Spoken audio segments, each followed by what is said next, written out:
Recent versions of Paranoid Android brought with them a new and updated notification scheme called Halo.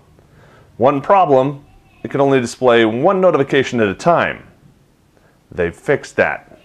Let me show you how.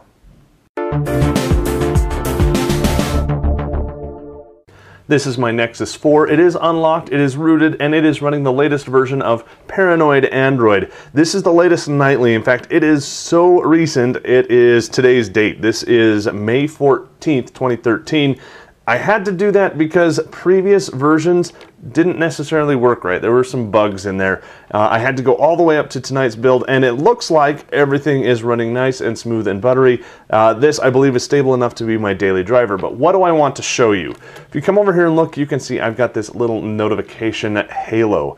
It's called that because it's got this little nice ring around it. That ring is the halo. Imagine angels or whatnot, and that's what that is. Inside of it, it contains a notification. In this case, you can kind of see it's tucked off to the side. It's got this Gmail notification in here saying I've got 10 unread messages. Holy criminy, that's a lot. I've got to go and read those.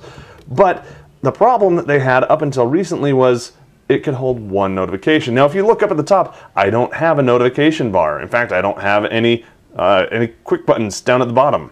Where are they? Well, I've got them all over in here, and if you notice, I've got my notifications there, and I can go home and back into settings and wherever I want to go there with these Pi controls. But I don't want to necessarily have to go into this all the time. I mean, that's kind of a distracting task if I'm busy doing something to have to go in and do it. So let's say I'm already in my app, I'm working on some settings here, and I want to see what this notification is and see what all of my notifications are, in fact. What I do is I come over there, I can tap on it, and looking at that, this is the first feature. Notice I have my Gmail right here in a very, very nice pop-up window. Something that you don't see all that often, except in Samsung-powered devices, is a window of an app, or an app in a window. Very cool. I can now do whatever I need to here. If I want to reply to this, I can open it up, I can read it, I can reply to it. Come in here, let's compose, okay, and we'll go ahead and send that away.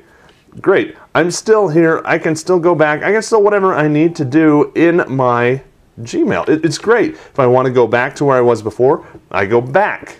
I haven't lost any of my context, and really I don't need to go into the entire experience to do quick things just like that. Of course, if I want to, I can always go back home and launch the full-blown application. I can or I can't, it doesn't matter, it's up to me. User preference, which is nice. But what if I've got other notifications, which I know I do? What you do is you come in here, and I tapped on it again. You do is you tap and hold and drag down, and if you notice, I've got some system updates for my Pebble Watch. I've got successfully updated, and you can just drag up and down and see all of these notifications. It changes in here as well. Now, if I also had my notification bar up on top, you would see that those icons are also changing. They're getting highlighted, the ones that I'm selected on, so it's easier to see and really easy to get to. Here, I've got my continuous notification for my Pebble Watch. Quick shout out to the Michael Fisher Pebble Watch face there. I'll have a link for that over at the article at PocketNow.com just for fun. But back over here, really cool, the Halo metaphor for just getting notifications and swapping through them. Very nice, very fast, especially when you've got this really cool pop-up application to get what you need done quickly, fast, without going in and changing your context out of whatever you were working in before. It makes going back to where you were really quick, really easy. The main place you're going to like this is if you have any social networks that have a timeline. You're not going to lose your place in your timeline when you go and reply to a Gmail. In the early days of custom ROMs, CyanogenMod was the ROM of choice. Today it's stable and across tons and tons of devices. But if you want to have novel and unique features, Paranoid Android is where it's at. If you liked what you saw here, why not give the video a thumbs up and share it with your friends on your favorite social networking site. We're on all of them and we have links down below. If you want to follow me on Twitter, I'm at Joe Levi. If you have questions or comments, please leave them in the comments area down below. For Pocketnow, showing off all kinds of cool stuff in Paranoid Android, the custom ROM, I'm Joe Levi. Thanks for watching. If you liked what these, just like this one, the Holo Launcher, Halo Launcher. Notification too.